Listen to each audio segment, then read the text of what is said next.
Cal-JAC Conference is incredibly important, specifically for the labor management component, bringing both sides to the table in which there's a common objective that you're trying to accomplish is just incredible to see. Well, as we develop SOPs for our organizations, it has to be a collaborative approach from labor and management, because a lot of times there's going to be some changes in working conditions. There's going to be some discussions on additional funding requirement, and that conversation has to happen between the two, or else it'll never happen. Apprenticeship is a pathway, and that individuals are getting this from their employers, and you're giving them the tools to be better in their job and to attain journey level status. This matters. We're acutely aware of the shortage of paramedics and how difficult it can be for a department to hire enough paramedics to meet their needs. That's why we've developed the Upskilling Academy to include incumbent trainees to stay employed. This is a true demonstration of labor management partnership.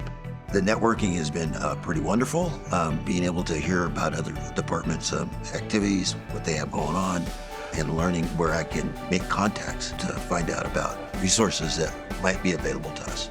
The collaboration of what we can use our resources through the state JAC program for both our labor side and our fire management side is amazing. There's always new innovative things that we can research and use those resources to better our entire agency. General session was very informative. I really enjoyed the keynote speaker. You know, the horizon of your career is not flat. It's bumpy. There's mountain after mountain. You're going to keep climbing and keep climbing. And typically, hopefully, those mountains are going to get bigger, because you're going to take what you learned on a particular event and you're going to do something bigger and something harder and more challenging. I'm certain that you're all passionate about what you do.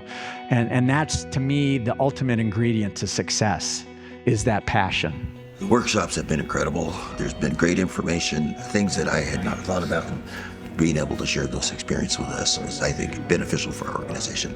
So we're teaching a lithium-ion battery class, which is kind of a podcast-style conversation about the different hazards associated with lithium-ion batteries and emergency response procedures, codes and compliance, things like that. The Women in the Fire Service workshop was really good. Tons of good information, very enthusiastic speakers, something that's super applicable to what we do, I would say. That can make it more welcoming for women in the fire service. Do you have those family policies? Let's talk about this ahead of time. There doesn't want to be any awkwardness. Oh, the golf is a blast. Great fundraiser from the Fire Foundation. It was just tremendous success and just a lot of fun. So kudos to such a fine program that Dan Terry started. Brian has continued to push forward. Really looking to see what comes out over the next couple of years for Cal-JAC. And a pleasure to bring up the Vallejo Fire Department to receive the Partnership for Success Award. It's something that I think states from across the nation can institute with their state organizations and hopefully push forward a labor management process that helps ultimately every one of our members in the long run.